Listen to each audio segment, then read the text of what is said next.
Welcome to Bundle. Yay! Woo!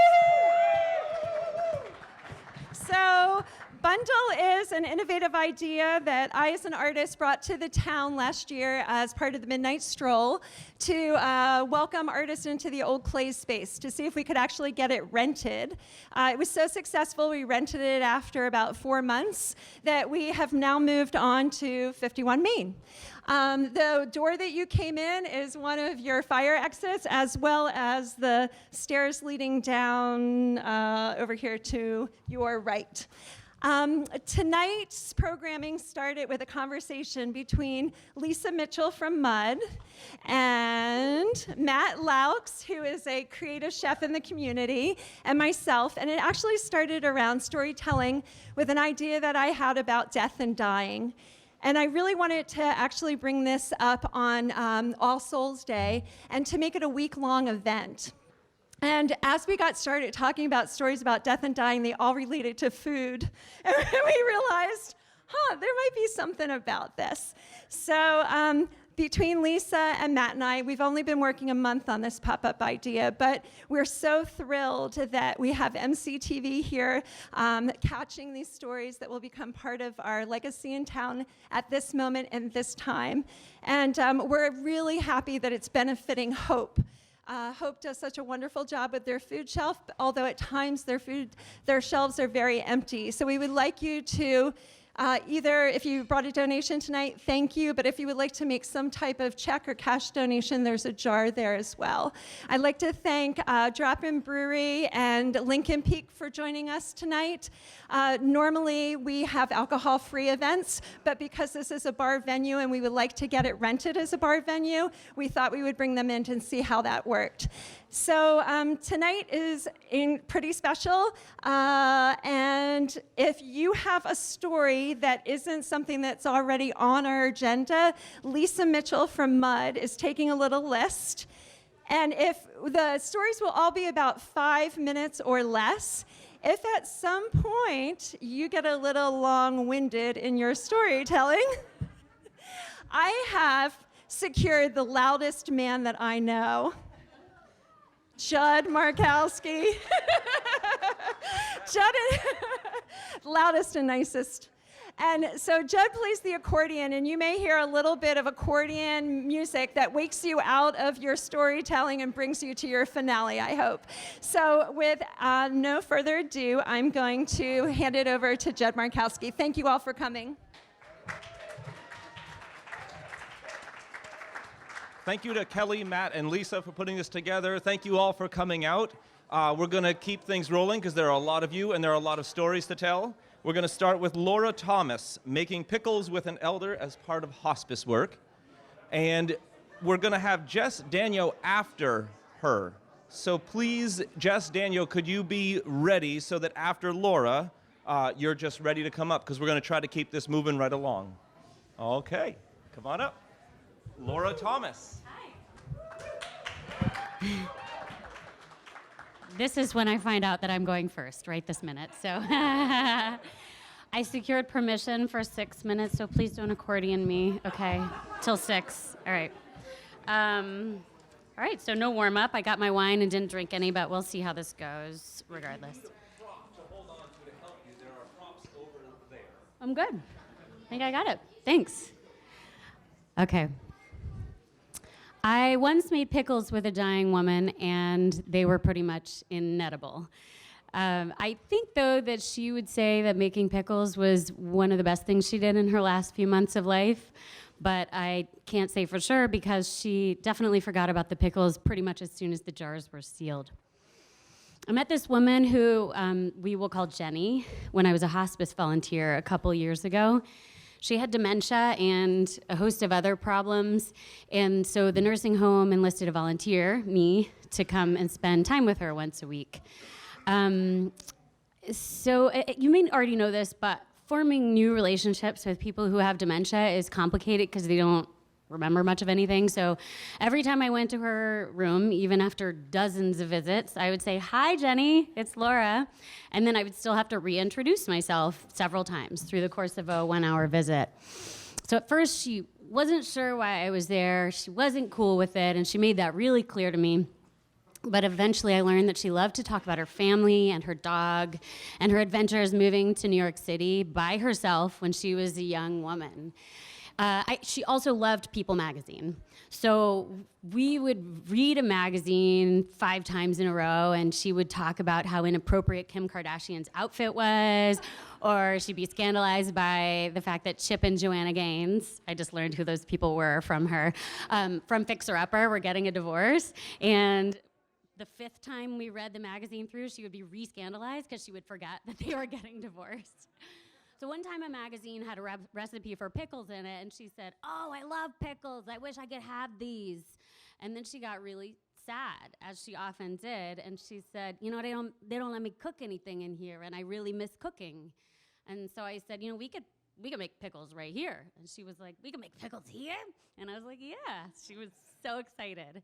So the next week, I came into her room and said, "Hi, Jenny, it's time to make pickles. It's Laura." And she was like, "Do what?" And she had this nasty look on her face. And I was like, "We're going to make pickles." She was like, "No way. It's going to make too big of a mess." And so I was like, "All right, it'll be fine." So I pulled out my bag, my kettle, my vinegar, my salt, and started arranging everything on the floor. And she just looked at me with this nasty look, and I handed her the magazine and said, "You read me the directions, and I will do all the cutting." And so she was still annoyed and held up the magazine kind of imperiously and started reading, 2 cups of water, 1 cup of vinegar. So as she read the ingredients, I was getting everything arranged, and then she got to the first instruction. Number 1, slice the cucumbers into 1/4-inch spears. So then she kept going, number 2, and I was like, "Just give me a second, I gotta get everything cut up." So I started slicing the cucumbers, and while I was doing that, she talked about how it felt really good to be cooking again. So after I got them sliced, I said, "Okay, you can move on to step number 2. So she held up the magazine again and started reading, 2 cups of water, 1 cup of vinegar. And I was like, "Jenny, we've already done that part. You can read this part down here, step number 2. And she goes, "Don't rush the professor." So I just let her read the whole thing again. And when she got to step 2, I did that, asked her to pause, and we went through this over and over again. Every single time she started it at the beginning, 2 cups of water. And she got more and more excited about it and more animated. And by the end, we were both laughing and giddy. And she said, "I can't wait to eat these pickles. When can we eat them?" And I said, "In 2 weeks," knowing that as soon as I left, she would have no idea we'd made pickles. So I came back in 2 weeks and said, "Hi, Jenny, it's Laura. It's time to eat our pickles." And she said, "Oh, what?" And I was like, "Our pickles. We made pickles." And she was like, "We made pickles?" And I said, Yeah, they're in your fridge." So I was so excited. They were going to be amazing. I opened up the pickles, and I gave her one, and I took one, and we both bit into them, and our teeth just sort of crunched down. And the skin was as thick as cowhide. We couldn't bite through the skin. Not to mention that they were so sour that my eyes were watering. It was definitely the worst pickle I've ever had. But she just kept trying to bite through it and eventually just scraped the flesh off with her teeth. And she said, "Wow, these are good pickles. We should make more pickles. Maybe we could sell them at the farmer's market." And I said, "Yeah, maybe we could." So a couple months later, when Jenny was actively dying, I finally met her daughter for the first time, and I told her how much I'd enjoyed meeting her mom, and I told her we'd made pickles in that room. And she looked around, she was like, "You made pickles here?" And I said, "Yeah, we did." And she really loved it. So that, I don't know, her last year was it was hard and slow and really quiet, I think, but I know that it wasn't lacking in happiness because I had the privilege of seeing the big smile on her face as she said, "Don't rush the professor." And it made me think a lot. I had all these struggles of my own in my life, and I thought about what happiness really is, right? Because when we're dying, we think we're going to be the happiest if we do really big ticket things, like bucket list things.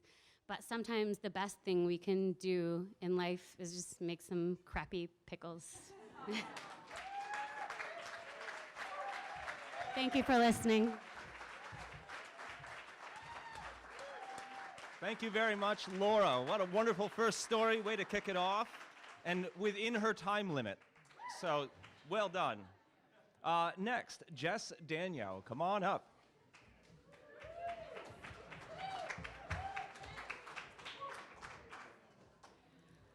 All right, so I look around and I know a lot of you, but I'm not really sure if that makes that any more or less terrifying. So, anyway, here we go. My story is about a pretty humble food. And I realize that most memorable meals are meals that you eat with people, but mine is one I actually prefer to eat by myself, with lots of salt but no butter, and not actually stopping until every last charred, half-cracked kernel is gone. So by now you might have guessed what I'm talking about. Popcorn. Yes, popcorn. Plain yellow popcorn made the old-fashioned way on the stovetop. My love affair with popcorn has been going on a really long time, as stretches as far back as my preteen days under mom and dad's roof, and specifically under the kitchen ceiling in their house. I remember one afternoon in that kitchen, it had been freshly painted, ceiling and all, and I decided to make popcorn. So I put the pot out, island stovetop, I pour in the oil, and I pour in the popcorn, and I'm really not paying much attention because I'm a preteen. Until all of a sudden, the black smoke and the flames are pluming up to that ceiling, and I'm like, oh shit. So I'm pretty sure I say to myself, I can clean this up before they get home, right? I was a latchkey kid, I had hours. Come to find out that oil fire smoke really doesn't do anything but smear more. The harder you rub, the more it smears. So I'm not sure if this mild trauma is what set the stage for my need to keep my popcorn eating to myself, but it might have been, I don't know. So today I have a very special popcorn pot. It's a cheap old pot that I kept when I got married because my husband, I found out, wasn't really as blasé as I am about the damage that oil popping popcorn can do to a pot. So I have my popcorn pot. It's in the back of the cupboard. It's got a blackened bottom and it's got a glass lid. When I make popcorn, I make it for a bunch of reasons. I make it when I'm stressed. I make it when I thought they couldn't hear. They're making fun of me. I make it when I'm stressed. I make it when I need to check out. I make it when I come home late at night after work and my family's already eaten. I make it on Sunday afternoons when I'm home alone. And I make it much more often in the winter. I say that I eat it alone, but that's not completely true because I usually eat it in the company of a book, but a little bit more about that later. So pulling out my pot is what sets the tone. As I put it on the stove, I began to anticipate that first warm, puffy kernel, and I dump in the oil and I dump in the popcorn. I'm not really picky about what oil I use, but I have discovered that olive oil leaves a really funny taste to the popcorn. And then the thing is that no matter how many hundreds, thousands of times I've made popcorn, I always stop and add a little bit more because I'm like, oh God, what if I didn't make enough? So then I clap the lid on, and that gives me a minute to go pull out my big mixing bowl. I started with the medium one, and now I use the big one, and find my book. And then I got to come back, and I've got to make sure I crack the lid at the just right time, because there's this perfect moment where the oil has stopped spitting, but the steam hasn't built up, because you don't want steam dripping down on your popcorn. Then it gets soggy, and it's not good. So you got to do that. And where am I? Okay. And so then the popcorn starts popping, it starts slowly, it builds up to a frenzy, the lid is rattling. And then there comes the moment where the popcorn slowly pushes the lid up. And at this point, I've perfected the motion of grabbing the pot with toweled hands, swoop it off the stove, into the bowl, and then back on the pot real quick, slam down the lid. And my dog at this point, who is basically been standing there drooling the whole time, starts skidding around the floor, catching the last pieces of popcorn that are scattered, pretty much like confetti around my kitchen. So then it's time for the salt, so straight out of the Morton's jug, into my palm, over the bowl. Oh, and then a little bit more because, God, you might not be salty enough. And then I take the book and I take the bowl to the couch, and pretty much the world as I know it disappears. So while I'm really unlikely to ever share my popcorn with you, I do wish for all of you in this room to have the absolutely simple but really intoxicating experience of the combination of words unspooling off the page and across your eyes while your teeth are crunching on really hot and salty popcorn. It's sublime. And it's even better when you know that there is more out in the kitchen if you need it. So, thank you.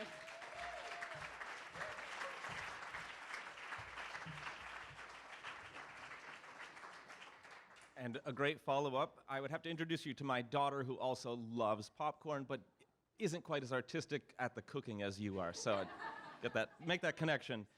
Becky Kincaid. Becky Kincaid. All right. And after that will be Andy Mitchell. Hi. I have not practiced or timed myself, rehearsed or anything, but so my story is probably near-death food experience. When I was 20 years old, I was studying abroad, and there were extremely cheap plane tickets from England to Turkey. So a girlfriend and I decided we were going to go to Turkey, and the ticket included free flights, standby within the entire country. So we immediately flew to far eastern Turkey, to Van, spelled V-A-N. It's about 50 miles from the border of Iran. And we were walking around in t-shirts and shorts, completely clueless, had no idea really about the cultural. But we met these two Kurdish guys, and they invited us to go with them to the village where they grew up the next day. And we thought, great, this is really cool. And we met them the next morning, and we got on a bus, and the bus started going out into the middle of nowhere. Like, it was just desert and mountains, and there were maybe 8 people on the bus. And it didn't even dawn on me then that might not have been the best idea, but the bus stopped in the middle of nowhere. There was nothing, just sand and mountains, and these guys were just telling it to stop there, and it pulled away, and we thought this was really probably not a good idea. And the guys said, we have to go over this hill, and we find the irrigation ditch, and we follow that into the village. And I thought, okay, if there's no irrigation ditch on the other side of that hill, like, we need to run. And we went over the hill, there's the irrigation ditch. We followed it into the village. As a man, he had 4 wives and 32 children, and he wanted my friend to marry one of his sons, who I think was like 14. And they were just lovely people. I mean, it was this amazing, community and family, and just out in the middle of nowhere, living, off the land and their animals. And so they fed us lunch, which was eggs from their chickens, cheese from their goats, and these yogurt drinks, which were delicious. And I asked to use the bathroom at one point, and one of the daughters escorted me to the goat pen. So that was like, but that was, and so we ate lunch, and then they gave us their little burros to ride up into the hills, and there were nomadic villages up there, and we got to see those, and we were pretty far up in the hills, and all of a sudden we were both like, I don't feel good at all. And I could tell I was sick, and I started getting a fever, and my stomach was just a mess. And so and the 2 guys that we were with didn't feel well either. So we decided to turn around, and they were somehow able to get the bus to come back to meet us. And I don't know how that happened, but anyways, I can't remember. And then it was an hour-and-a-half drive back into town. We couldn't communicate with the pharmacist to explain, like, what was, how sick we were, other than, and they gave us some kind of pill. We had no idea what it was. And then we had to try to fly standby back to eastern Turkey. And by the time we got back to eastern Turkey, I was so sick that I ended up in the hospital in Izmir, and had to get an IV. And it was the lab was right here, which is vials of blood and urine, and then the cafeteria was right here, just like baskets of bread and cheese, and there was no toilet paper in the entire hospital. So, but it was $4 to spend the night and get an IV in the hospital. So, and I thought, I'm either going to die from whatever I have, which was probably salmonella or something. I've never been so sick, and my friend was not quite as sick as I was, so she was able to carry my IV bag into the bathroom with me, and it was like true friendship. But anyway, so when we got back, and little did I know, I was supposed to meet a college friend of mine in Istanbul, and this was before cell phones, and so she forgot about the time difference and ended up calling my parents at 3 o'clock in the morning and saying, Miss Kincaid, it's Annie, and I was supposed to meet Becky in Turkey 3 days ago, and she never showed up. So, of course, my parents were freaking out, and by the time I got back to England and called them and told them, that I was sick and I needed to come home, they had already contacted the embassy. They had plane tickets to Turkey. They were starting to look for me. And so they ended up meeting me at JFK, picking me up there. And they had like the whole backseat of a car lined with blankets and plastic and, and like a big bucket of white rice. And but I have no regrets. It was an amazing experience and I would do it again. But yeah, that's my story. So.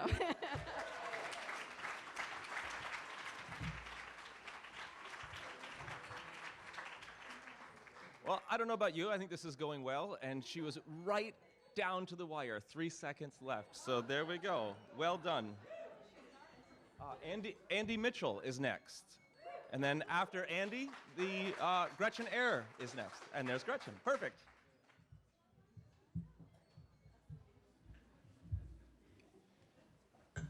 Hi. So I travel a lot for my job. And in those travels, I've eaten all sorts of crazy, crazy, crazy stuff. So I've eaten snakes and alligators, skates and salamanders, frogs, wild hogs, dragonflies, and caterpillars, pigeons, peacocks, chipmunks, fruit bats, cuttlefish, testicles, jellyfish, and giant rats. But the thing about it is it's always usually a scientist who's feeding me this stuff. It's something they don't publish it in their scientific papers. It doesn't really go with their conservation-minded thinking. They always want to eat what they study. But there's this one meal that stands out. I spent a month in Greenland. We were chasing bowhead whales. We were in a place called Asiat, tiny little Inuit village called Asiat, on a place called Disco Bay, which I always remember just because it was an awesome little disco in Asiat, which was for the town of 300 Inuit, was like one of the craziest discos I've ever been to. But that's for a whole other story hour, so we'll go there later. So we've been at this research station for about a month, and we had not gotten out on the water because it was just horrible weather, crazy, it's the Arctic, so weather sucks. But we were sharing the research station with 3 or 4 other research teams all over the world, and they were studying every manner of creature in the Arctic. So it really started to get a little crazy, and we're all cooped up in this little research station. Kind of started becoming like a bad television reality show. We used to call it Real World Asiat. So it was really kind of bad. And because food is limited, we had to get creative with our cuisine. So there was a lot of like spam meatloaf and spaghetti pot pies and more processed meat sandwiches than anyone ever needs. So then eventually, finally, towards the end of the month, it loosened up and the weather cleared and we all got out on the water. And it was a brilliant, epic day. We were chasing bowhead whales, so it was one of those days you remember forever. We tagged and filmed and chased 3 60-foot bowhead whales and dove with them and swam. It was epic. And we were just reeling when we came home. And we came home and everybody was reeling. We were even more psyched to find that all the other research teams had had incredible success. And they collected every sample they could ever want. And then, of course, they collect extras. So what do you do with extra samples? You hold a giant feast. So the snow crab scientists had just dozens of snow crabs pouring out of the buckets like a Red Lobster commercial. There were narwhal steaks. There were Arctic char pulled straight out of Disco Bay. There was just piles of lumpsucker caviar, which is this rare fish that breeds once a year, and it's like the most rare caviar in the world. And we had gallons of it. And then to drink, the plankton scientists took Greenlandic vodka and got test tubes and put plankton in shots of vodka. So we had like these test tubes with plankton, and we were like doing plankton shots of Greenlandic vodka. So it was totally epic. But to me, the thing that stood out was the caviar because, we had thousands of dollars of caviar. I was like Tony Montana from Scarface, like just snorting heapfuls of caviar into mine. And I came from a family that like kind of poo-pooed people that ate caviar, but God, I was reeling in by the fistful. So this was it was a meal fit for Poseidon. Actually, other than the narwhal tasted like burnt tire. It was marinated in gasoline. But you still like kind of thank the cook and it was awesome, you hide it in your napkin. But so in all my food stories, when this came up, this is my epic food story. Because not only it was an epic meal, it was delicious, it was fun, it was different, but it also changed for me what I will ever think of the scientific process. Because now I feel like to really understand something, to truly understand the nature of something, you really, really have to eat it. Thank you very much.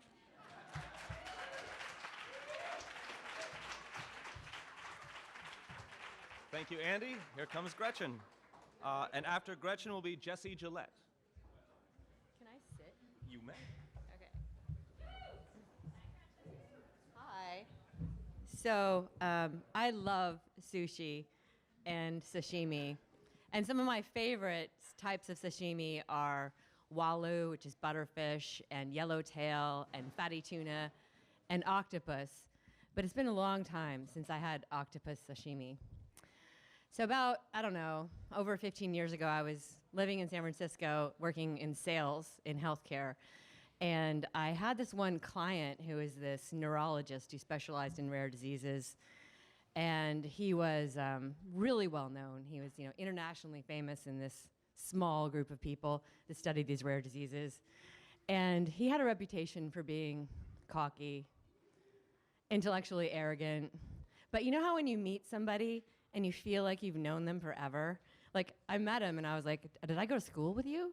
Like, just instantly familiar, got along great. So my company had been trying to recruit him as a medical advisor for a while, and they said, well, he's elusive. So they said, well, can you get him? And I said, yeah, I'll ask him if he's into it. And one of the benefits of living in San Francisco and liking sushi is that there's sushi restaurants everywhere. And I went out for lunch a lot for work, so I ate sushi like 5 times a week. So we decide he's interested in the idea, and our chief medical officer said, great, I'll conference call you both, and we'll discuss the details. So we decide to go out for lunch, and we go to this little sushi restaurant near where he works. And and just to give you a little flavor for his personality, his name was John Katz, and in his office, he had this poster that he had like ripped off of a wall somewhere in the Mission, and a picture of a man on it. That was not his face, but really in huge letters on the poster it said, "I hate John Katz," and he thought that was hysterical, and he had it like in his office.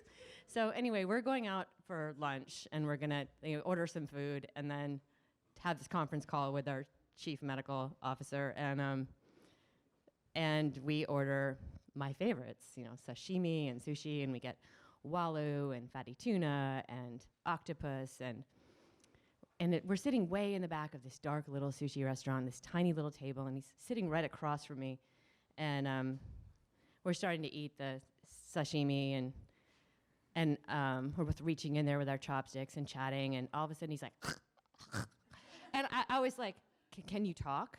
And he's like, no, and I looked at him, and I'm thinking, oh my gosh, I said, can you breathe?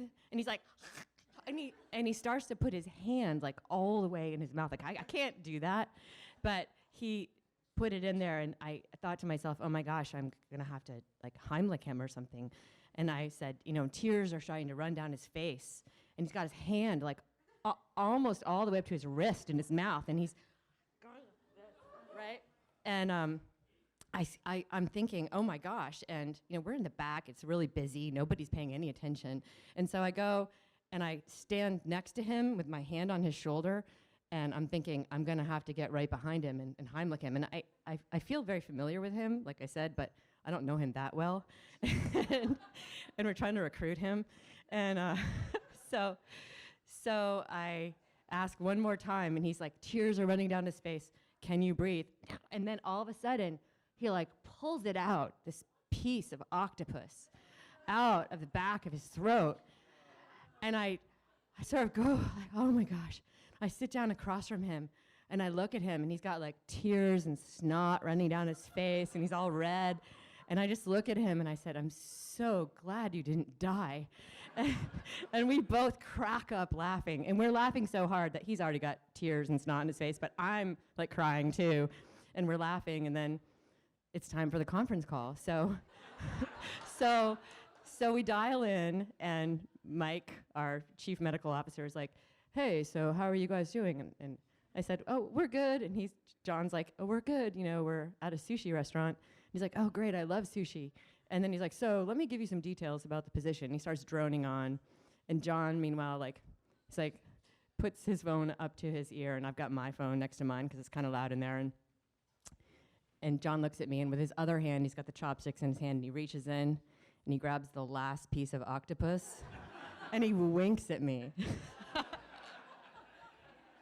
you.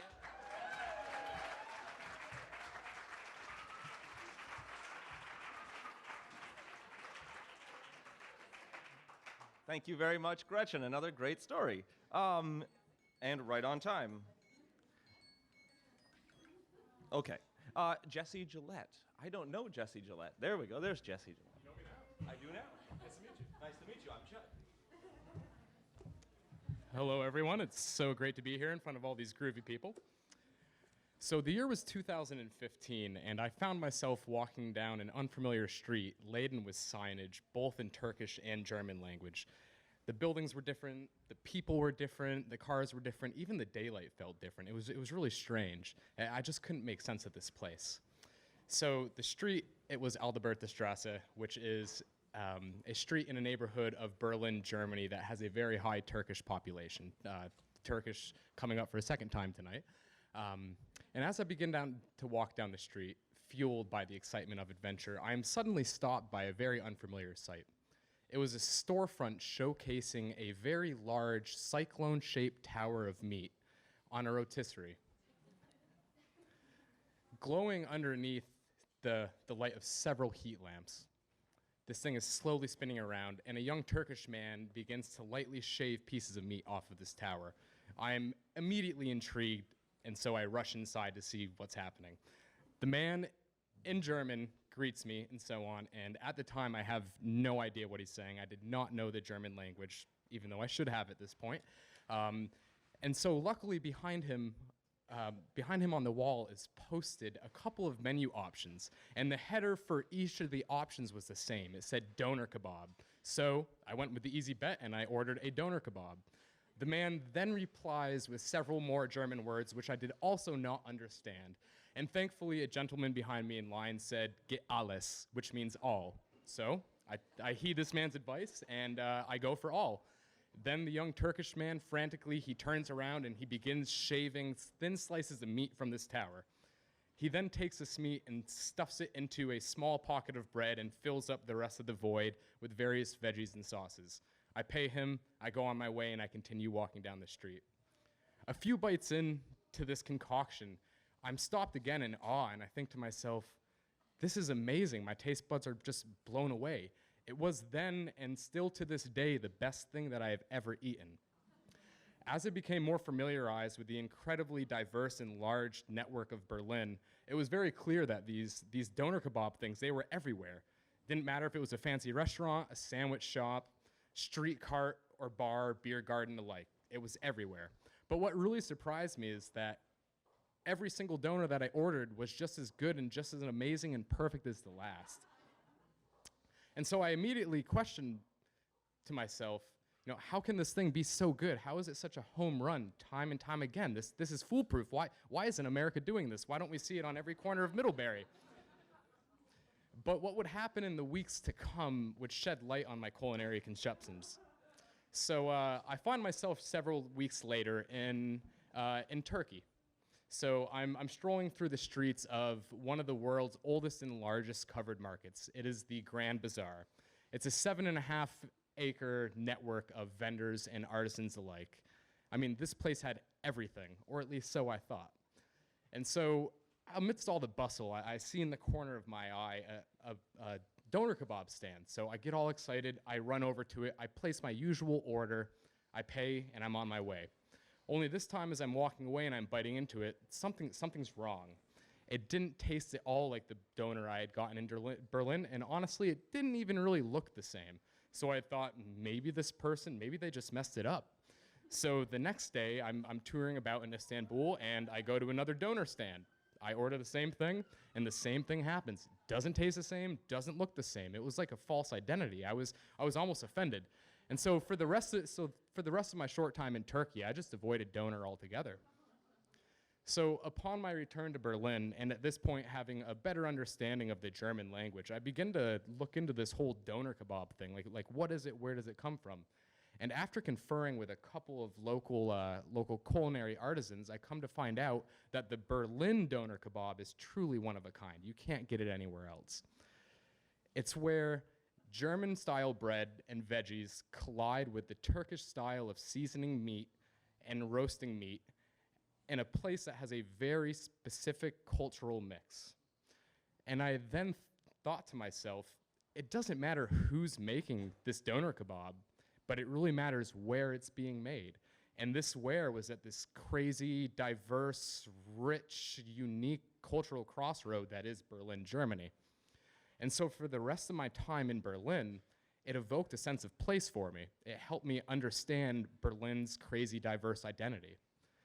And even to this day, when I think about Berlin, the first thing that I think of is a doner kebab, no joke. Like when you say Berlin, I don't think of the buildings, I don't think of the people, I think of this small dish, the doner kebab. And it blew my mind. I mean, it's not surprising that something that is so basic, so rudimentary to human survival can be influential. But the fact that a dish so small had the power to evoke a sense of place in a city so incredibly large was absolutely amazing to me. It was eye-opening, and it's something that will forever stick with me. Thank you.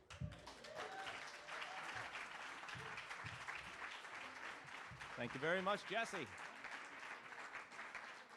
So everybody's moving along within their time or right on their time, so we have room to stick a few people in. So Anna Sun is the next one coming up. Okay. And then after Anna, Annette Franklin will be up. Anna, sorry. Anna, you absolutely may, or in the chair, whichever you like. I can help you move the mic. I think I'll sit in the chair. Oh, thank you. Oh my. Okay, Suzanne made me do it. This is a story that came up as I was just having dinner with a friend a couple nights ago. And it's about a duck. It's about a salt duck. It's about a Chinese salt duck.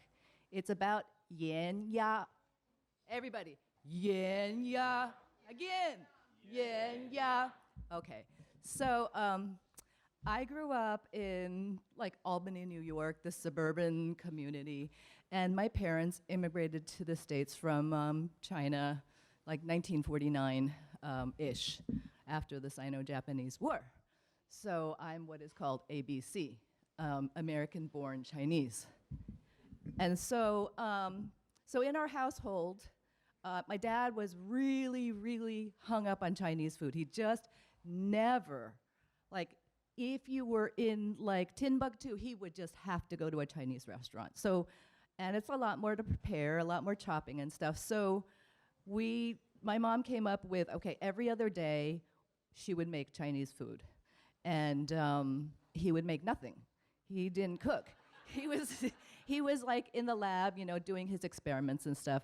And so the one thing he made was yan ya. And so this is a process that I don't remember all of.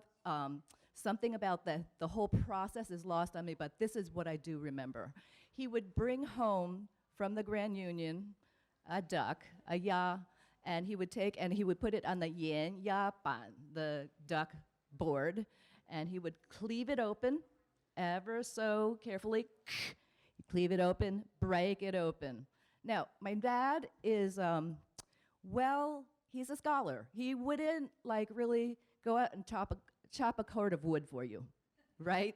So, so he would lay it out, and then he would have these dowels that he would fit in between the wings or between the back of the bird, and then he had another dowel. So basically, you would have a flat open duck, and then he would rub it. He would slather it with salt, inside, outside, you know, all along the neck, the flopping over neck, and he would wrap a string around the neck, and he would take and hang it downstairs on the clothesline. And there it would hang for 3 months. Just hang. Now, there must have been some process. Maybe Andy knows, but like some smoking process, something. But all I recall was every time you went down with the clothes basket, there was the duck.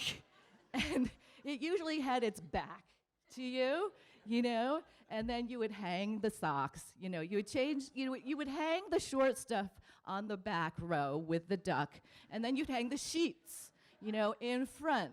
And then, like, your socks would smell worse after you put them in.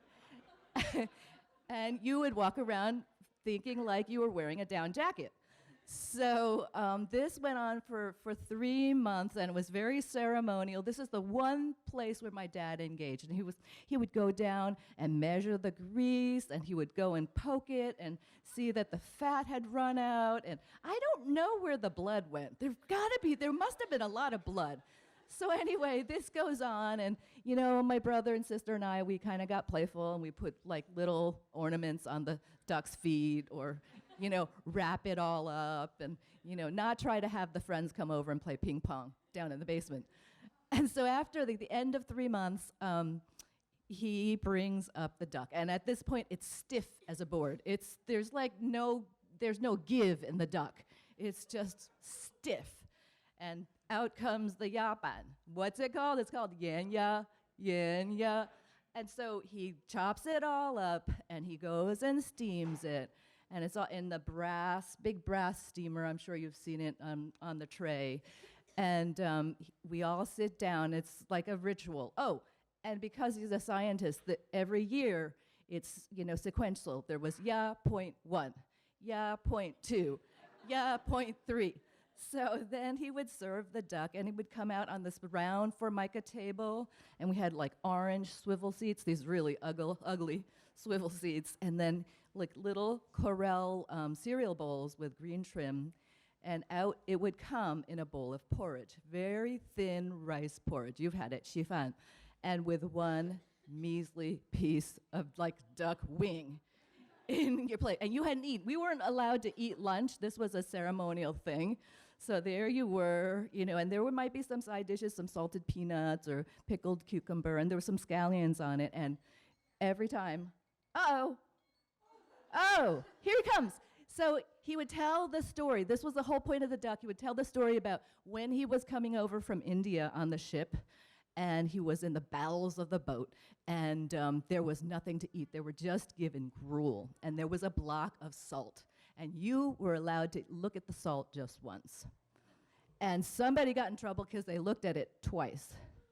So all to bring it round to the power of salt, the alchemy of salt, to preserve and to make things last.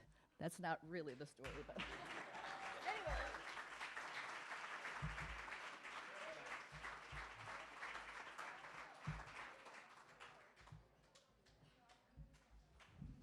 Thank you very much. Annette Franklin is next, and then Annette has a following here, as usual. Yeah, there you go. And then Doug Engel is next. Doug Engel. Okay, well, you know, I was planning on just winging it, but now that Anna got the ding ding over there, I'm not sure about that. So I'll have my notes, so we'll make sure that I don't go over. So I'm going to call this talk Home Cooking. I just decided that when I was sitting here waiting for my turn nervously. 8 years ago, my husband and I traveled to Addis Ababa, Ethiopia, to meet our son, Ephraim. And while we were there, I took advantage of the opportunity to learn about the food he'd been eating for the first 13 years of his life, so that when he came home, I could cook some food for him, and that would remind him of home, and he would feel comfortable being there. So I was really captured with all the flavors and the sounds and the smells in Ethiopia. It's like there's warm roasted spices and coffee and sourdough. It's everywhere, and it's really beautiful. And I took advantage of that. I ate in our guest home that we were staying with, I ate in a traditional restaurant, which is kind of like a nightclub with food, because there was music and dancing, but we really got to taste all the different flavors while we're there. And also in the courtyard of my son's home that he was living in at the time. So I had the opportunity to see food being prepared and onions being chopped. I had never seen so many red onions in my entire life as I saw notice. And I had the opportunity, I saw and stirred vats full of a sour batter that looked really watery. But that was just getting ready to be poured in a concentric circle on this large cooking vessel called a matad. It's about the size, the one that we saw there was about the size of a small washing machine. And you had to pour it, the elevation is perfect in Ethiopia to make the perfect round piece of bread. It's called injera, and we'll learn a little bit more about that in a second. But so that was part of our experience. I watched women kneel and grind freshly roasted coffee beans with a piece of an iron rod, and I haven't perfected that or even tried that part yet. But when I came home, I scoured the internet looking for recipes and videos, really just trying to get a sense of how could I replicate what I had experienced in Ethiopia here in Vermont. So I bought this special electric griddle. It's round. Ironically, it's actually for some special Swedish bread, but from then on, it was my matad in my kitchen. And the reason why I needed this special thing is because I was going to make injera, which is a specific sour crepe-like bread that you eat with every Ethiopian meal. You put it down, and then you put all the different stews or wats on top of that, and you actually use it as your utensil as well. So it's a really important part of the meal. I opened up my spices that I had brought back, and the fragrance filled my kitchen, and I remembered being in Ethiopia, and I was like, okay, I'm going to try this. It's going to work. So a couple of months later, our son actually came to the U.S. to live with us, and I invited some students from Middlebury College to come for dinner. It's like, I'm cooking Ethiopian food. Just kind of crazy like that. It's like, just come on over. I'm going to do this thing. But I got a little nervous about it. I spent the day chopping lots of onions and tomatoes and making stews that needed to cook for hours, and then getting ready for this injera, which is for each piece, I poured the dough on, and then I would spin it, and it cooks for 1 minute under a lid. And so it's like, oh, we got to make sure we get this, because if I mess that up, like, the meal is shot, right? So I was a little nervous about it, but when the students came in and they see what I'm doing, well, first they're like, what is that strange vessel that you're using? And it's like, oh, that's my matad. I'm making injera. But they smelled the smells when they came in, and they were happy. And then they tasted the food, and they ate more food, and they were smiling, and I was like, yes, I did this thing. I made Ethiopian food, and real Ethiopians came to my house and ate it, and they were happy.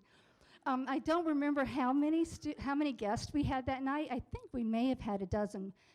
There weren't a dozen Ethiopians at Middlebury College, but I think some people just came along and pretended for the night because they were like, oh, this Ethiopian food.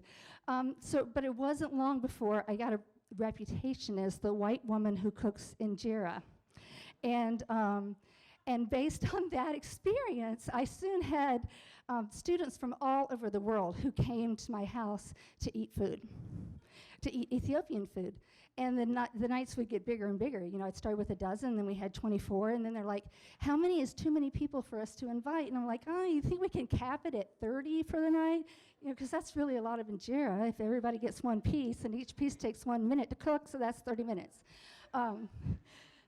But my experience with the cooking, learning to cook Ethiopian food really just opened up a world for me of learning, of being open to new types of foods I'd never tried before, and just being adventurous in the kitchen.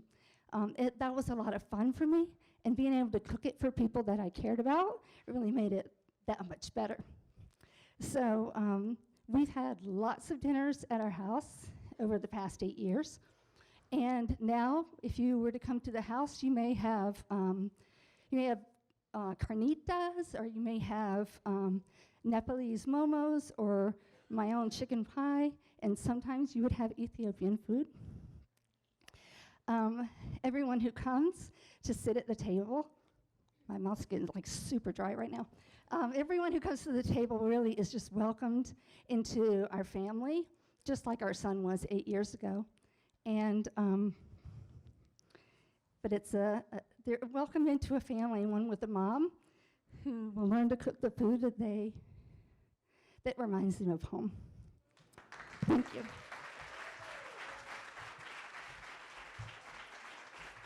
Thank you very much, Annette. Is Doug still here? Yes, he is, right in the front row.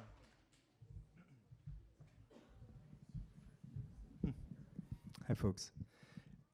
You know, first I just want to give a shout out to Bundle. They've added such a cool vibe to this community, really.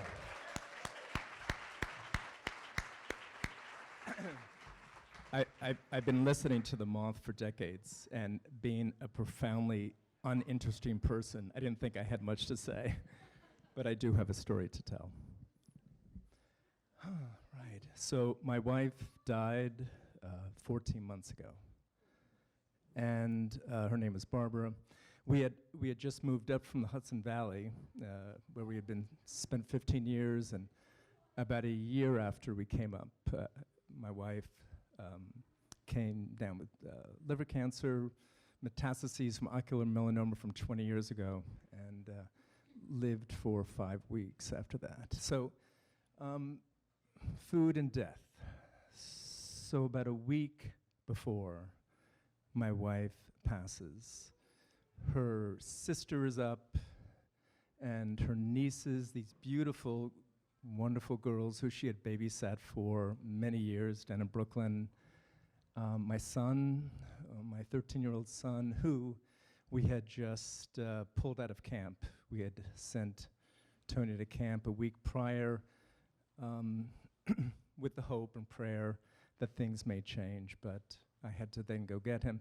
So a week before Barb passed, and liver cancer is pretty predictable. We really knew. We just had a week, and my wife rocked death. She was incredibly courageous and present, and she wanted a last meal. And she wanted a lobster meal. So lobsters have an interesting place in my history. My father, who was also a pretty uninteresting person, and not a really powerful man in my life, but one amazing memory I have of him was he would go to Boston, and I'm dating myself a little bit, but at the Boston airport at that time, there were big lobster tanks, and you could put lobsters in these styrofoam containers and bring them home. So we were not really a family of means, but and lobster wasn't as expensive as it is now, but my dad would bring home lobsters a lot. And it was really one of those amazing meals that we had as a family. And there weren't a lot of amazing meals, but I just remember, and also lobster, like, it's such an interesting meal for kids and adults because we get to see this live animal die in front of our eyes. And it's pretty profound. We don't often have that experience, right? So it was a profound experience growing up, and it was a fun experience, and lobster's wonderful. So I thought, this is pretty cool. I'm kind of cheap, so I was glad my sister-in-law paid for this lobster meal. So we feast. And you know, the metaphors are really sweet. These crackers, or these claws that we use to sort of crack open the lobster, much like, you know, my heart was pretty cracked open. These little forks that we use to get out the sweet spot, much like I was holding on to these little sweet spots of my wife. These bibs, right? These bibs that we put on to protect ourselves, much like We all protect ourselves, but death doesn't have a lot of protection. And we had this amazing meal. And my nieces had strung 1,000 origami cranes. So those of you that know sort of Japanese culture know that there's a tradition of putting 1,000 origami cranes when you want a wish to come true. And at that point, the wish was not for Barb to live. At that point, the wish was for Barb to transition from my son and myself to make it, right?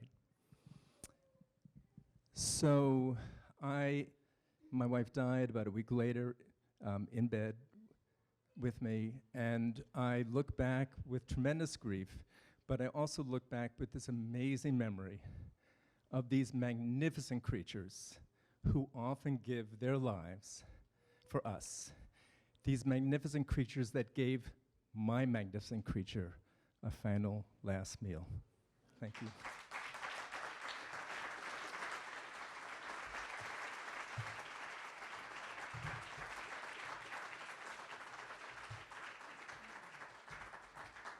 Thank you very much for sharing that. Next is Lauren Bierman. I saw her earlier. Is she still in the house? Here she comes.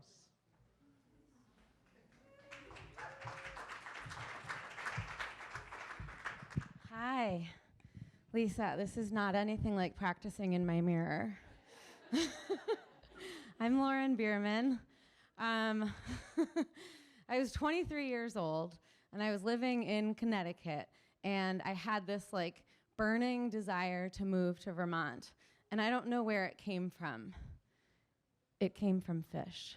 But anyways, I don't know where it came from, but I knew I needed to get up here, and I don't know why, but I just thought like, Vermont is where I need to go. I need to go to Burlington. I just need to be free and find fish. I need to meet all of them. So I was kind of doing some like, what's happening in Burlington this weekend and like this month and this year, and I saw that my favorite band at the time, The Samples, was playing at Nectar's. And I thought, oh my God, it's a sign. I have to go. And so I said to my family and my friends, I was like, this is my moment. I'm gonna go and I'm gonna experience Burlington. I'm gonna see if I like it and if it likes me. And everyone was like, no.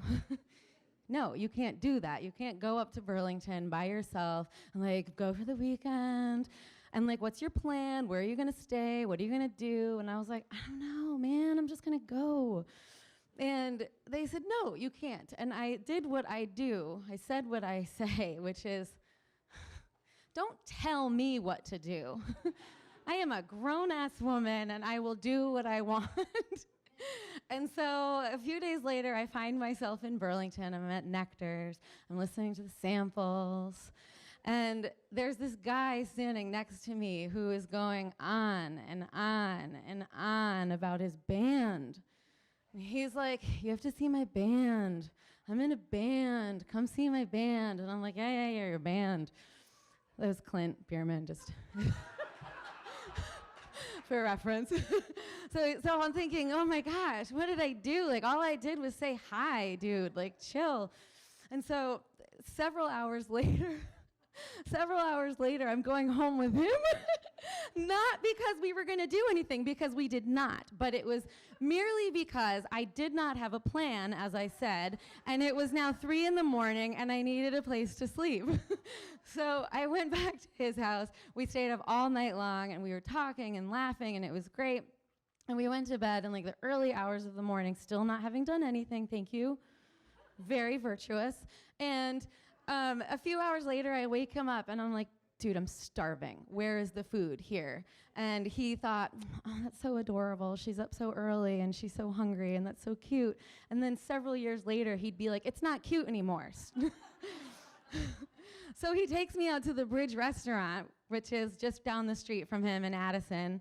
And we go for breakfast, and you know, we're still like, we've only known each other for a few hours, and so it's all very cute and lovely. And there are these packets of saltines. You're wondering where the food comes in. It's nuts right now. There are these packets of saltines on the table. And he looks at me and he's like, you know, it's impossible to eat 6 saltines in 1 minute. And I do what I do, and I said what I say, and I was like, do not tell me what I can and cannot do. I'm a grown-ass woman, and I will do what I want. And he said, okay, do it. And so I open the packets, and he takes out his phone and hits the timer, and I shove them all in my mouth. And I'm sitting there, and I'm trying to chew them, and I'm laughing so hard, and I'm spraying crackers all over the table. And meanwhile, he's falling madly in love with me because this is adorable. And and like within 30 seconds, I realize that they're no longer crackers. It's just like a wad of cement that is now in my mouth. It's this big giant ball of cement. And I have no more saliva. My mouth is so dry. I can't chew. I can't spit the crackers out. I certainly can't swallow them. And he and I share this realization that this very moment is the only time he will ever be right.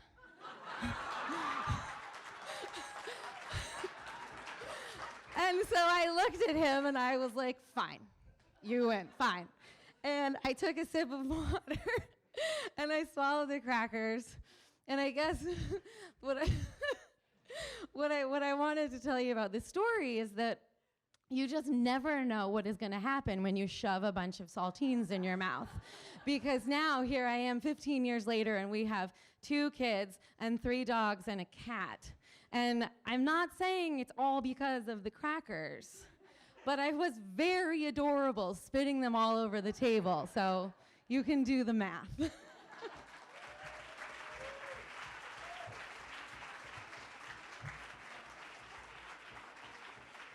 Thank you, Lauren.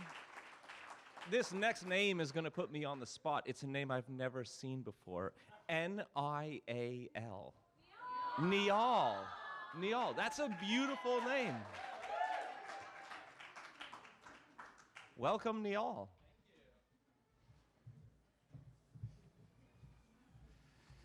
Adjust this around. If you don't mind, I'm going to sit, if that's okay. Also, I want to get the details right, and therefore I'm going to read, if that's also okay, because we're going to start with some minutiae. So first, a giant bundle of large taro leaves, about yay big, were washed and patted dry. The stem was removed at the base of the leaf, and the thicker part of the midrib of each leaf is carefully sliced away. A particular combination of whole spices were then toasted and ground in a mortar and pestle. Next, chickpea flour, tamarind pulp, chopped ginger and green chilies, jaggery, a form of unrefined sugar, and those ground spices were combined to make a sweet, tangy, and spicy paste. This paste was spread across one side of each leaf, and then groups of these battered leaves, 4 groups of these battered leaves, were laid on top of one another in an alternating pattern. Next, several Bombay duck, not a duck, but actually a delicious and tremendously ugly fish, so ugly that I thought I'd show you.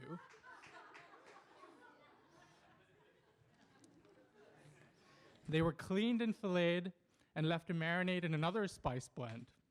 Those fillets were then arranged on the top layer of these stacks of taro leaves, and the whole thing was tightly rolled into a log.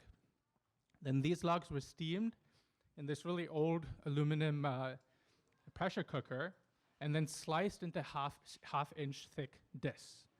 Finally, some cumin and mustard seeds, as well as curry leaves, were bloomed in oil in a skillet, and these discs were tossed in and fried until crispy and golden brown.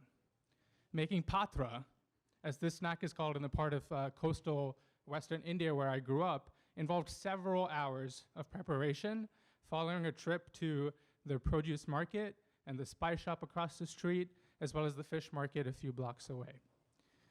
When we'd taken the bus home from school, we'd walk by that produce market. Come December, my brother and I would start to save our samosa snack pocket money so that we'd have enough to buy my mother a box of strawberries for her birthday. When the fruit lady would see us marching up to her in mid-January, every year with our smug grins and pocketfuls of 5-rupee coins, we didn't need to haggle because we knew she was going to give us a pretty good deal yet again. The spice shop was also a favorite. They sold every spice you can imagine, but we were more interested in the magic masala Ruffles Lays. Incredible. And the Coca-Cola that came in these tiny green bottles. They had kept a credit tally for my family, paid off once every month for what must have been decades. When we ran in their store, threatening to knock over a pile of something or the other that was precariously piled high on display, they yelled at us in Gujarati, a language they knew we understood but conveniently did not speak. On weekends, I accompanied my grandfather to the fish market, just like he had accompanied his grandfather. Holding my hand in one of his and his jute basket and cane in the other, he would deftly weave through the chaos of skittering cats and customers to find Chaya, whose parents and her parents and their parents before them had been my family's favorite fishmongers. From the produce market to the spice shop to the fish market, now the Rayleigh kitchen, the Rayleigh is my last name, the Rayleigh kitchen was stocked and equipped to make these boys some patra. Because a few days earlier, at some point, I had mentioned to my grandmother pretty offhandedly that I sort of enjoyed them. My brother and I would return home from school, muddy from having played soccer, and would casually burn through large plates of these without a thought or a thanks. What was not just hours, but generations in the making was gone in seconds. And we were there, an hour later, complaining about being hungry again. Thank you.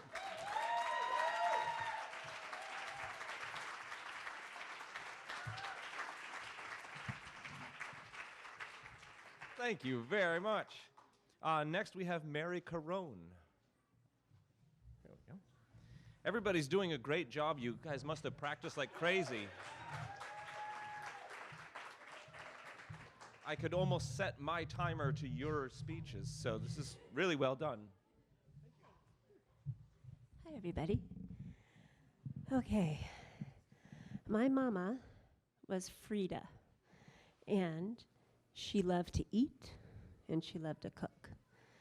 And she was famous for her lemon meringue pie. She won awards, she won contests near and far. And so when she passed away, pretty unexpectedly, 2 years ago, my sisters and I decided to make lemon meringue pie for her memorial. Now, that was great. We had some lemons. We had Meyer lemons, which I learned later you're not supposed to use for lemon meringue pie. We're at my sister's place, which is a little condo in Half Moon Bay in California, and she's only there some of the time. So she doesn't have a lot of cooking utensils and stuff. So here we are trying to make a lemon meringue pie on the eve of my mother's memorial. My other sister just flown in from Switzerland where she lives. We're trying to make a lemon meringue pie, and we gather our recipes, and we each have a handwritten recipe from my mom. And we look at them, and none of them are the same. So we choose one of them, okay? So here we are trying to make a lemon meringue pie. Who's made a lemon meringue pie before? Anybody? Yeah. So first of all, she doesn't have a double boiler. Second of all, the whisk, no, she doesn't have a beaters. So we're using a whisk. The whisk proceeds to break within a minute into whisking the meringue. So it takes 4 of us over an hour with a fork to try to whisk this. Meanwhile, my sister's making the filling without a double boiler on the stove, and it's just not really coming together or gelling. The final thing is my mom always made her crust, and we were running out of time. We had so much. We had other drama that we were dealing with, whatever, so we bought store-bought crusts. Sorry. Anyway. So it's getting to be like 11:30, 11:45 at night. And we're trying to pull these pies together. And it's just not, the filling is not gelling in the pie. Whatever, the meringue is flat. It's gonna be, and my mom's meringue was like this tall, whisk, beautiful, little brown tips and all that stuff. Whatever. And my sisters and I, we're pretty known for cracking up until we pee our pants or fall on the floor. So, and I just feel my mom up in heaven going, oh my God. whatever. So we get it together. We have the memorial. We do the ceremonial. Everybody has a taste. It's all good. It was nothing, but it was just family and friends, and so they appreciated the gesture because they all knew. So about 6 months later, and then since then, my sisters and I all tried our own recipes to make my mom's pie, and none of them turned out as well. Sort of the same thing, right? About 6 months later, now about 9 months before my mom passed away suddenly, my nephew passed away suddenly at age 29. And my sister was on her way to see a famous psychic, Felix Lerna, or someone who's been on Oprah and whatever, and to try to connect with my nephew and all that. And apparently she shows up at his place in San Francisco, and my mom believed in psychics. She was all about that. So waiting to hear news from my nephew, Felix says, okay. And apparently my mom is right there wanting to communicate. And he's like, after he says some other things that are pretty telling, like, who knows, there's no way he would have known some of these things. He said, I'm not sure why I have to say this, but here we go. You have to put the filling in the fridge. And my sister starts cracking up, and he said, good, I'm glad that means something to you. And she looked up, she said, then why didn't you put it on the recipe, So there you go. We have since then attempted it, and it's worked a bit better.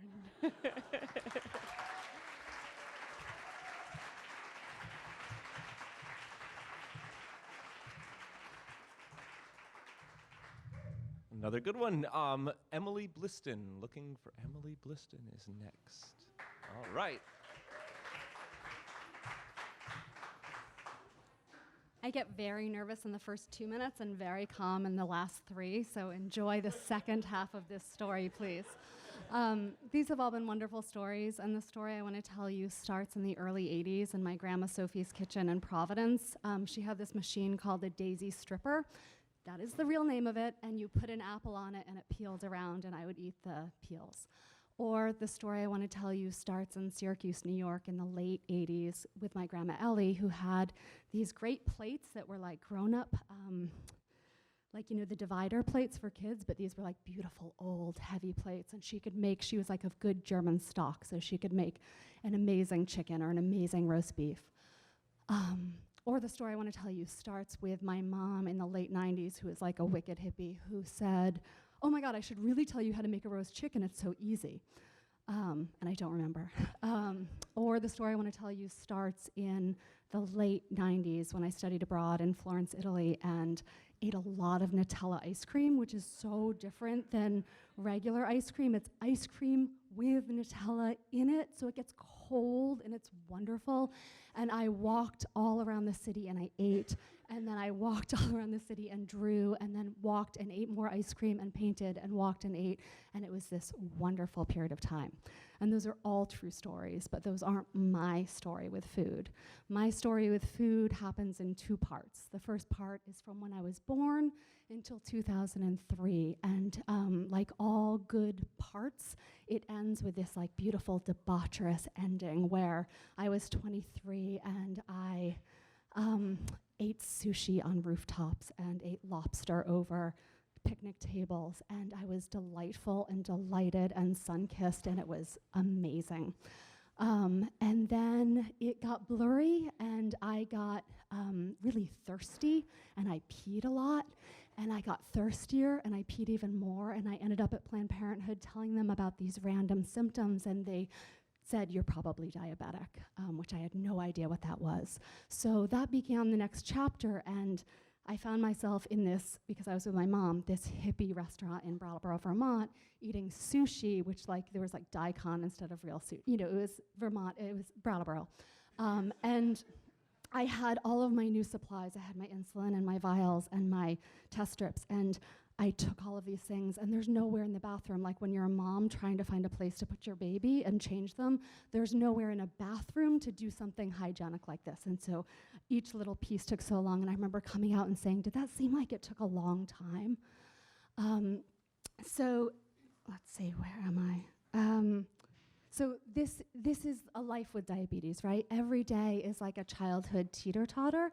It's balancing on one side the things that can lower your blood sugar, insulin, exercise, some kinds of exercise, sometimes the weather, sometimes your stress, sometimes how much you walk around, all of these little things with things that can raise your blood sugar. So food, every kind of food, stress, sickness. This is my plug for getting your flu shot. It's really scary as a diabetic to get sick because things can change very quickly. So let's see. Oh, I'm almost all the way through. So what I wanted to start with is that I wanted to tell those early stories because I love the arc of stories. I love how you can hear the magic and the religion and the foretelling of somebody's early stories and how it translates about who they are as an adult. And a diagnosis can be tragic, and it is tragic, but it also has its own magic. So there's a few moments that I just want to highlight for you. One, my husband and I went back to Italy for our honeymoon, and you take a basal insulin as a diabetic, so this is the insulin that just keeps you going, and then you take a bolus insulin, so that's the insulin that you need to take with the calculation, and as like a non-mathematic, I'm calculating every day with every single thing I eat. So you take that calculation, but I just ate the ice cream, and we walked around, and at the end of 2 hours, I was right where I should be. So there's a magic that comes with the surprise of just being a normal person and having a normal day. And then if I take too much insulin, my blood sugar can drop, and it can drop precipitously. I now have a machine that shows how precipitously, and when it's double down, it's scary. But there's also drops that can happen that are just subtle, and that often happens in the mornings. All of a sudden, I'll skate in and out of 70, right? It'll go 70 to 68. And it's not always that fun now, but the first time I experienced it, I was lying in bed, and I just felt the edges of my body. Like it was a religious experience. I knew where the edges of my body was, and I am not a religious person, but it felt something like being close to God. And so I guess I love to end a story with something that wraps everything up. But there's a lot of roller coaster metaphors if you're in the diabetic world, and so there's a lot of ups and a lot of downs.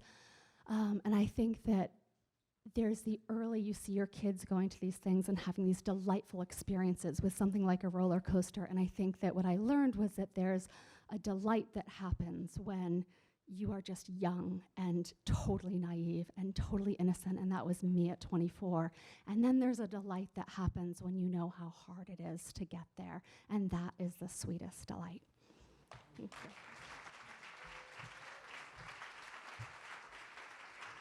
Thank you, Emily. So we only have 3 folks left. We're looking for Drew Pulsick. I probably mispronounced that name too. It's what I do. There we go.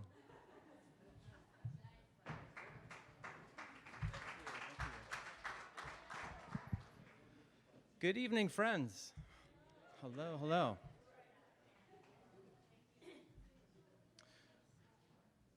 I walk in the back door and drop my briefcase to the ground. It's 3 o'clock on a Tuesday afternoon, and I'm home early from work. And as I walk in the door, I can hear some noise coming from the back porch. There's a party going on. And my parents are the hosts, and my 3 kids are the only guests. And as I walk into the kitchen, and I can see on the counter the torn open boxes and the wrappers and the wine corks lying around, I can tell that cocktail hour has long since started. And so as I'm rooting around for a glass, I think to myself, why am I not surprised? Because my family has always loved a good party, and kids have always been at the center of it. When I was a little kid, I would sit around the kitchen table with my grandparents and their friends, and we'd play poker. And they would have their Manhattans and their Rob Roys, and I had my Pepsi on ice. And they would smoke Marlboros and L&M Longs, and I had my asthma inhaler. Well, it all worked out great. And as I grew older and my family, for a few years, we would host an annual pig roast on Labor Day. And our job as the kids was to run through the crowd and deliver cocktails to the adults. And we did it with joy, and we would run through the crowd holding drinks and meeting people, and we learned how to make small talk. And we learned something else the next morning as we would step gingerly over the bodies on our way to the TV where the Spider-Man cartoons awaited.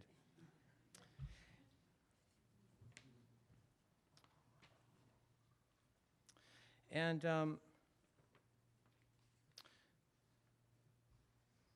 so this tradition, if you can call it that, still lives on today through me. It lives on when I'm mixing margaritas for a group of parents, when we're in a condo in Maine with dozens of families and kids who are there for the Youth Ski Festival, and the kids stand on the periphery of a crowd of laughing and drinking adults making wisecracks at our expense. And it lives on in my backyard around the fire pit, where my friend Mike, who is childless, is telling filthy stories to my 8-year-old who's eating them up. And so I finally make it out onto the back porch of this party in my backyard where my family is, and my wife Emily is there.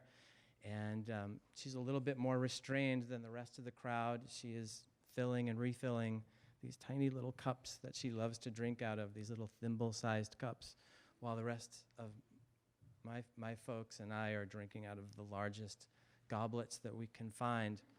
And I sit and I think to myself that, you know, I can't wait for the day when I'm hosting a party at 3 o'clock in the afternoon while my kids themselves are at work, and I'm with my own grandchildren, hearing their stories and learning their truths the way that my parents have done with my kids and the way that my grandparents did with me. Thank you.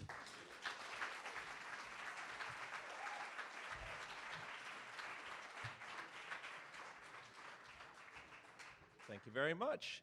We are looking now for Helen Young. Helen Young, come on up.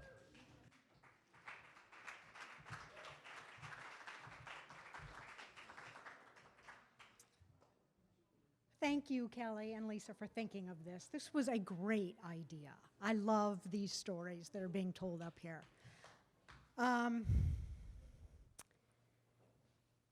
It's funny because I made my living speaking to classrooms with students, and yet I'm incredibly nervous right now. It's just absurd how... Dana, come up and tell my story for me, please.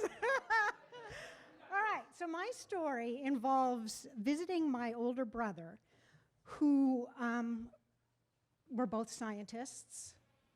We're good scientists. I want to change the narrative that some of you are hearing about what scientists do and are, and we're none of those, although this story may not reflect that. So he's in Kenya studying plants on the slope toward the very top of Mount Kenya. An incredibly cool story that I won't bore you with, but if you want to, I will later. It's just an amazing story of the plants and their biology that he discovered.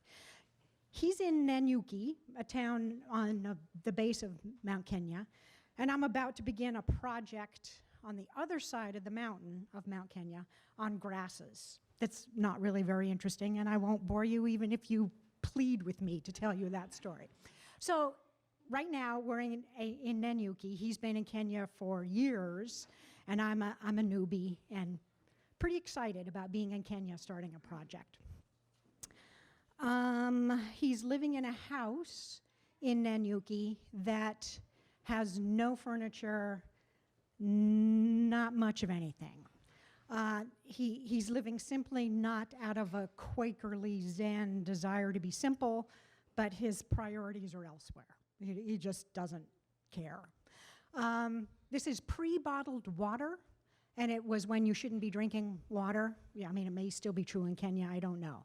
So my choices were Coke or beer.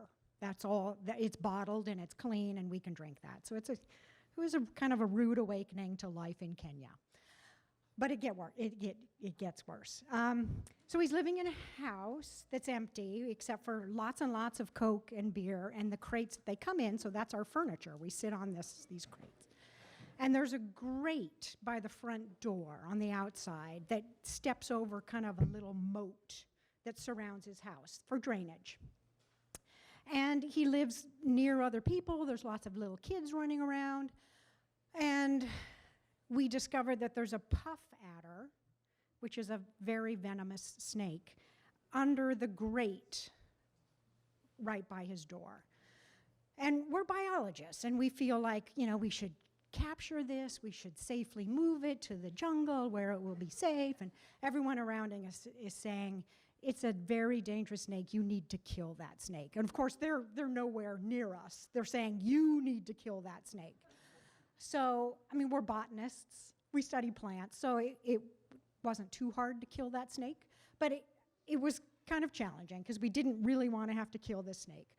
But we do, we pin its head, we chop its head off, it writhes into the bushes without its head, and there's a great picture of me at whatever age I was, 20, with this 6-foot-long headless puff adder. Yeah. So then we have this pretty big dead snake, and because he lives simply and he eats really poorly and has almost no food in his house, we decide we're going to cook and eat the snake. So it was pretty interesting because, again, we're biologists, and we cut it open and we see that it was a female and she had eggs, and we're doing all this stuff. And we get the flesh out. In the meantime, he has a number of field assistants, but one of whom he's very close to, named John, who said, do not eat that snake. It's venomous. The flesh will kill you. And he was very, very, very serious. And we said, no, John, the glands are here, and then we chopped it off here, and everything's going to be fine. And so we saute it with garlic. It tastes just like chicken. But before we do that, John comes over to the house, and he has tears in his eyes, and he hugs both of us and says goodbye, because he's very, very sure he will never see us again, which is a horrible part of that story, that we put him through this. We didn't have to eat that snake. We could have respected him, but we didn't. So we ate the snake, and it was really good, and it tasted like chicken, and we went to bed in the living room, which was 2 sleeping bags on this very dusty floor. And I woke up at dawn to see a very black face in the window, which was John, looking in at us.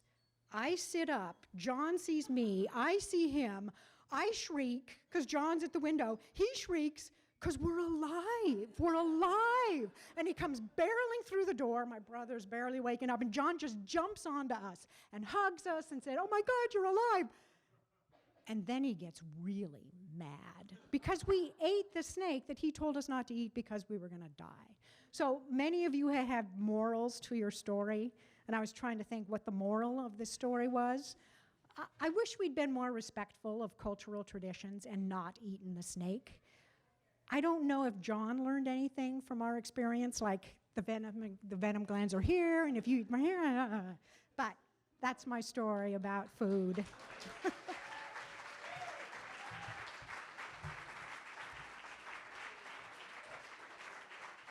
Thank you very much, Susan, and everyone else out here, or Helen, sorry. Our last speaker is Lisa Mitchell, who is also one of the people who helped plan this whole thing, so big round of applause for all of you. Big round of applause for everybody who participated and watched, and here is Lisa Mitchell. Thanks, everybody. I think I'm going to sit down, but actually, before I get started, if you want one more drink, now's the time. I once knew an ex-con chef who changed my life, but I don't know where he is today. Back in my early 20s, I was working a boring desk job in Boston, searching for something more.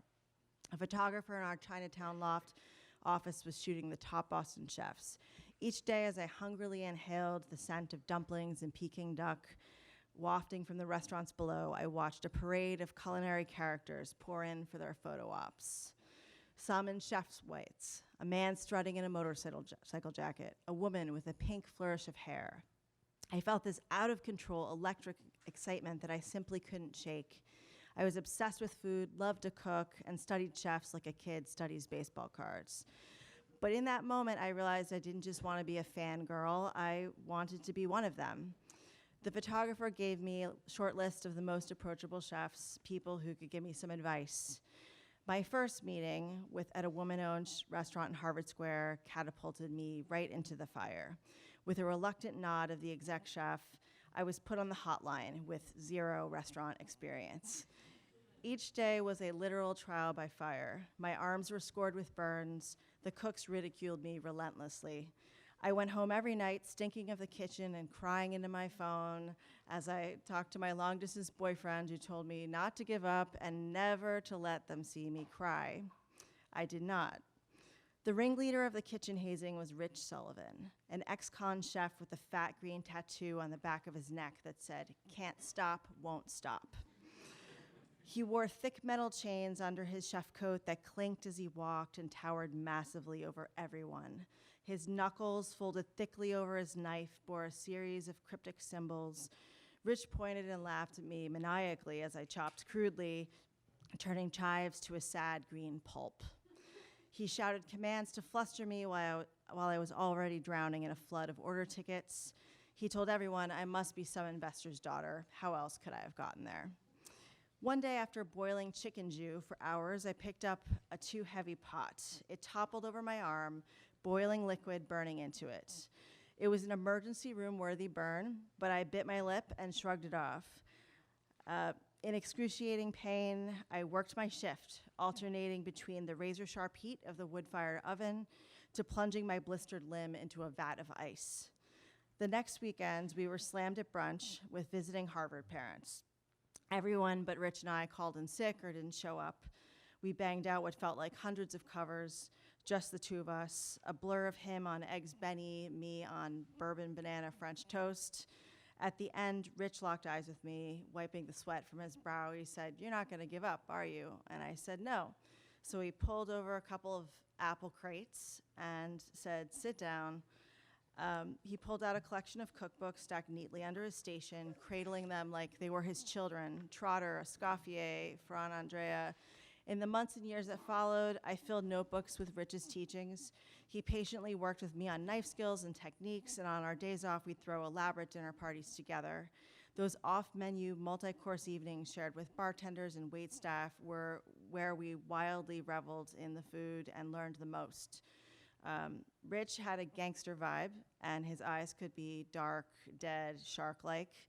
He had done time at Rikers, the infamous New York prison island. I never knew exactly what got him there. He dropped hints of a riotous neighborhood in the Bronx where violence was the currency. He was surviving, and sometimes he took things too far, as I'd seen him do. When Rich cooked and taught me, his past fell away. His gap-toothed smile spread wide, and his eyes would dance as he stared at a plate of food like he'd just fallen in love. Food was his gift, the thing that transported him from his hardscrabble past. Rich was a gift to me, an unlikely friend who taught me everything food can be and can help you become. I don't know where Rich is today. The last time I saw him, he'd fallen on tough times and asked me to write a letter defending his character to a courthouse. But I'd like to think Rich is running a kitchen someplace, far away from his childhood, cooking to his heart's content while blissfully swooning over a plate. Thank you all.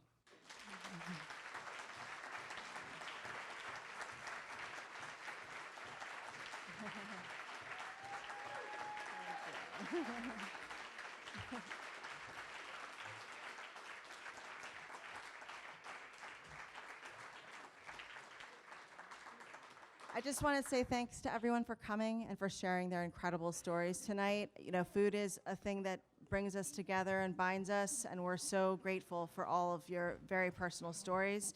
We want to make this a quarterly series, so we hope that if you enjoyed tonight, you'll spread the word.